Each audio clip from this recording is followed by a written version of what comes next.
Students, online वाले बच्चे भी देखो, सीबीएसई के पेपर आ रहे हैं, बोर्ड के पेपर, बहुत ज़्यादा प्रेशर होता है। ठीक है, ये प्रेशर इसलिए होता है क्योंकि ये आपके कैरियर को इम्पैक्ट करता है। यहाँ से कैरियर यही नहीं है, 10th क्लास ही नहीं है या 12th क्लास ही नहीं है, बट फिर भी इंट्रोडक्शन ही है आपका, इसलिए हर बच्चे का बीपी यहाँ पे बढ़ जाता है। ठीक है, तो पेपर अटेम्प्ट करने का भी एक तरीका है। सबसे पहले, ये मैं अपने ऑफलाइन वाले स्टूडेंट्स को भी बोलता हूं, सबसे पहले पेपर तो कभी पढ़ो मत। जब आपको पेपर मिल जाता है पेपर मत पढ़ो। कारण है उसका, हो सकता है एक क्वेश्चन आपको ना आता हो और आपका ध्यान उस पर चला गया। तो ये ह्यूमन नेचर है, जिस चीज में हमें सबसे ज्यादा प्रॉब्लम रहती है ना, हमारा ध्यान वहीं जाता है। जैसे मेरा ये 2 अंगूठे हैं, राइट हैंड का अंगूठा मेरा बड़े काम किया है, बट लेफ्ट हैंड पे कहीं चोट लग गई है तो मेरा ध्यान उसी पे जाएगा। बेशक इंपॉर्टेंट ये है बट ध्यान वहीं पे जाएगा। तो उसी तरह से जैसे हमने क्वेश्चन पेपर हमारे पास आया, हमने उसको पढ़ना शुरू किया, तो एक कोई ना कोई क्वेश्चन ऐसा हो सकता है कि जो आपको ना आता हो, और अभी 3 घंटे का समय भी है। साइकोलॉजिकली आपको कि आपके पास 3 घंटा है और आप हो सकता है उस क्वेश्चन को देखना शुरू कर दो। It is the wastage of time. ठीक है, तो करना क्या होता है, पहले साइकोलॉजिकली अप आना होता है। साइकोलॉजिकली आप कैसे आओगे? क्वेश्चन ही पढ़ने आपको, पहले अपने घर से एक शेड्यूल बना के जाओगे। जैसे मान लिया एक शेड्यूल ये है हमारा कि 1 मार्क्स का अगर क्वेश्चन है तो हमें उसे 2 मिनट देने हैं। मान लिया मेरे को बहुत कुछ आता है उसके बारे में लिखने के लिए, बट हमें इतना ही देना है उसको ऑन एन एवरेज। तो करीब करीब जो क्वेश्चन पेपर होगा हमारा, बहुत सारे क्वेश्चन तो ऐसे होंगे जो हमें आते होंगे। तो आपने पहला क्वेश्चन देखा, पहला क्वेश्चन पता चला मेरे को आता है, तो आपने उसको करना शुरू कर दिया। घड़ी होगी आपके पास, देखो उसमें 1 मिनट तक लिख दो। अभी आप और लिख सकते हो उसमें, तो उसके लिए आप क्या करोगे, जैसे सपोज करो एक आ गया हमारे पास रेनबो का। मैंने जो हमारे ऑफलाइन वाले स्टूडेंट को काफी डिटेल्स में पढ़ा रखा उसको। अब ये है तो 1 नंबर का, तो ऐसा तो है नहीं कि उसमें 10 पेज आप भर दोगे, ऐसा भी नहीं होना चाहिए। बट ये कि हमने ठीक है थोड़ा सा लिख दिया उसके बारे में, अभी हम और लिख सकते हैं। ऐसे क्वेश्चंस में आप ऑप्शन रख देना, जैसे आपने डायग्राम बना दिया, पेंसिल से डायग्राम बना दिया, ऐसे बड़ा सा डायग्राम बना दिया। टाइम मिला तो ठीक है, टाइम मिला तो हम इसमें और चीज ऐड कर देंगे, नहीं मिला तो ये डायग्राम ने वो स्पेस घेर दिया है। तो ऐसे करते जब आप पहला क्वेश्चन देखोगे आपको आता है, दूसरा नहीं आता उसका 1 मार्क लगा दो, तीसरा बिल्कुल ही नहीं आता उसका 1 अलग मार्क लगा दो। ऐसे करते हुए करीब करीब जब आप एक बार क्वेश्चन पेपर पूरा जब आप अटेम्प्ट करोगे तो करीब करीब आपका 1.5-2 घंटा आपका लगातार पेन चलेगा। और जब आप 2 घंटे बाद स्टॉप होंगे तो आपको लगेगा कि यार हाँ 80% क्वेश्चन पेपर हमने सॉल्व कर दिया है। नाउ आप साइकोलॉजिकली आप रहोगे आप, क्योंकि देखो बच्चों, एग्जाम हो या लड़ाई हो या कोई भी चीज हो, आपको मेंटली अप होना बहुत जरूरी होता है। क्या? मेंटली अप होना बहुत जरूरी होता है। ठीक है, तो ये मैं इसलिए बोल रहा हूं कि ये बहुत प्रेशर में रहते हैं बच्चे। तो अब 1 घंटे का समय रह गया हमारे पास, या जैसी आपकी कैपेसिटी है, सपोज करो बच्चों ने 1 घंटे तक ही लगातार लिखा, बाकी नहीं आ रहा उनको, तो मतलब यह है कि आपने काफी क्वेश्चन पेपर तो अटेम्प्ट कर दिया है। अब जब आप दूसरा राउंड चलोगे क्वेश्चन पेपर पे, मान लीजिए अब हम 1 घंटे बाद आगे, मान लीजिए मेरे को तीसरा क्वेश्चन मैंने एक निशान लगा रखा है कि हाँ इस क्वेश्चन को मैं कर सकता हूं बट थोड़ा अटक रहा हूं। अब आप ऐसे क्वेश्चंस करोगे लगातार, तो ये दूसरा राउंड चला गया आपका।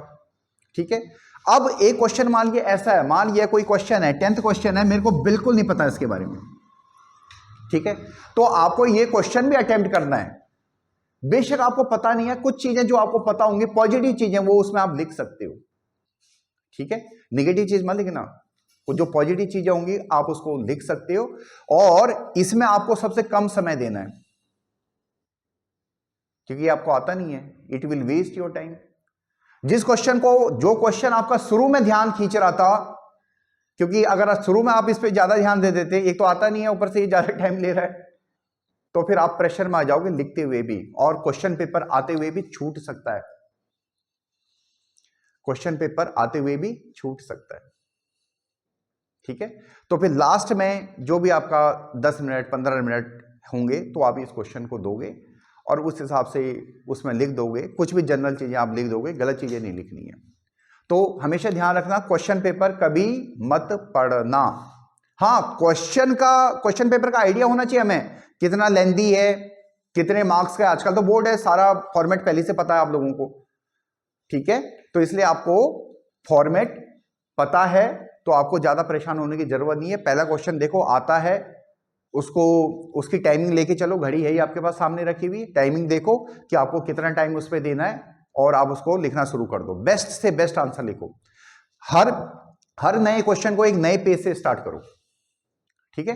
क्वेश्चन नंबर बहुत क्लियर डाल देना, क्योंकि देखो वहां पे कोई आपका रिलेटिव नहीं है या कोई आपका जान पहचान वाला टीचर नहीं है, एक रैंडम चेकिंग होगी। क्वेश्चन नंबर आपने ढंग से नहीं डाले तो फिर चेकिंग भी सही नहीं होगी भाई।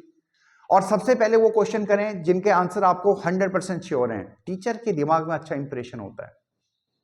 अगर आप पहले ही बेकार क्वेश्चन करोगे तो इंप्रेशन ही खराब होता है, ठीक है।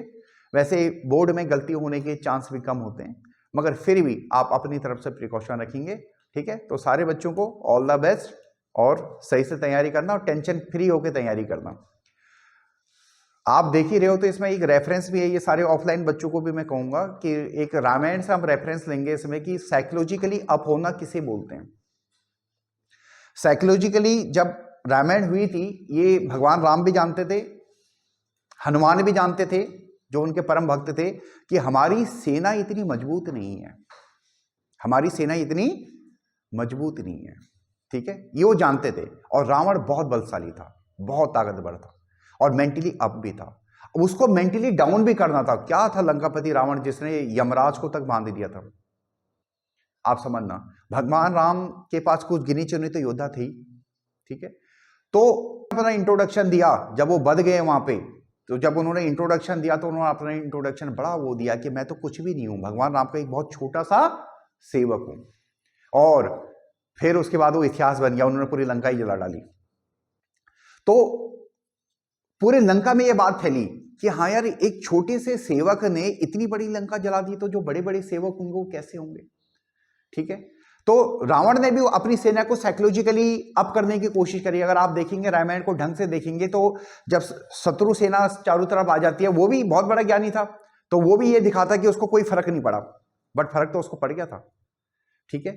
अब कल लड़ाई होनी है तो भगवान राम ने फिर बोला कि भाई फिर भाई एक मैसेज और साइकोलॉजिकली डाउन कर दो उसको। तो सबने बोला कि क्या करें, कहना एक दूत और भेज दो। कहना किसे भेजें भाई, रिस्की है, इतना बलशाली शत्रु है तो कौन जाएगा वहां पे। सबने बोला हनुमान को भेज दो दोबारा। कह रहे नहीं, अगर हनुमान को भेजा तो हम पहले हार जाएंगे। कारण क्योंकि रावण साइकोलॉजिकली अप हो जाएगा। उसने तो अपनी जनता में फैला दी ये बात कि नहीं, इनके पास हनुमान ही था एक अच्छा योद्धा जो आया और पूरी लंका जला गया, हमें हनुमान को ही डील करना है। मगर अब उसकी सेना में ये मैसेज जाना चाहिए कि नहीं, ऐसे कई योद्धा हैं भगवान राम के पास। तो भगवान राम ने बोला नहीं, हनुमान को नहीं भेजना है, किसी और को भेजो। कौन गया? अंगद गया। जब अंगद गए तो अंगद ने भी यही इंट्रोडक्शन दिया कि भाई मैं तो भगवान राम का बहुत छोटा सा सेवक हूं, मेरी टांग उठा के दिखाओ। उनके सारे योद्धा मिलके अंगद की टांग नहीं उठा पाए। तो फिर वो दोबारा वो प्रेशर में आ गए भाई बहुत ज्यादा कि भाई एक वो आया था जो कह रहा था मैं बहुत छोटा सेवक हूं, पूरा लंका जला के चला गया। एक दूसरा आया है जो कह रहा है कि मैं भी छोटा सेवक हूं, इसकी टांग नहीं उठा पा रहे हम। तो फिर जो असली योद्धा होंगे वो कैसे होंगे? देखो ये पहली जीत थी भगवान राम की, सलमारा। और ये वर्णित है रामायण में, वाल्मीकि रामायण में, कि भाई जब रावण मर गया था तो उसकी सेना ये ढूंढ रही थी कि वो योद्धा हैं कहां, वो योद्धा हैं कहां जो इतने बलशाली थे। इसलिए किसी भी चीज को जीतने के लिए मेरे बेटा मेंटली अप होना बहुत जरूरी होता है। अगर आप पेपर में मेंटली डाउन हो जाते हो तो फिर ये आपके अगेंस्ट चला जाता है। इसलिए हमने बोला कि क्वेश्चन पेपर पहले नहीं पढ़ना है, अपने मन को शांत करो, जितना अभी तक पढ़ा है उसको रिवाइज करो, लिख लिख के देखो, रात भर नहीं जगना है, स्ट्रेस लोगे खत्म। फिजिक्स का रूल है, वर्क डन के लिए force is required, work done के लिए force is required, but excess force causes break down. हमारे क्रिकेट, अगर क्रिकेट के देखते हैं बहुत सारे बच्चे, हमारे क्रिकेटर जो महान क्रिकेटर होते हैं कहां आउट होते हैं? 99 पे, क्योंकि शतक बनाने का प्रेशर होता है। या अर्धशतक बनाने का प्रेशर होता है, 40 की रेंज में आउट हो जाते हैं। ठीक है, तो साइकोलॉजिकली आप होइएगा। ऑल द बेस्ट आप सभी को, और कोई टेंशन मत लीजिएगा। ऐसा नहीं है कि जीवन का एग्जाम होता है, कुंभ का मेला थोड़ा ना 12 साल में आएगा, जो बच्चे फेल भी होंगे अगले साल देंगे एग्जाम, कोई ऐसा नहीं है। बट ये कि अपने तरफ से अटेम्प्ट कीजिए, ऐसा ना लगे कि मैं कर सकता था बट मैंने किया नहीं। ये आपके, ये देखो, ये पिंच करेगी आपको ये बात। मैं कर ही नहीं सकता था, मैंने किया ही नहीं, कोई दिक्कत ही नहीं है, बट मैं कर सकता था और मैंने किया नहीं, ये बहुत बड़ी दिक्कत है। तो पूरा अटेम्प्ट कीजिए, सारे जो ऑफलाइन के बच्चे भी आगे बैठे हुए हैं, जो ऑनलाइन के भी हैं, ठीक है, और एक जेन्युइन तरीके से डेडिकेशन आप दीजिए अपनी पढ़ाई को। होप्स हो आपका अच्छा ही होगा। ठीक है, ऑल द बेस्ट।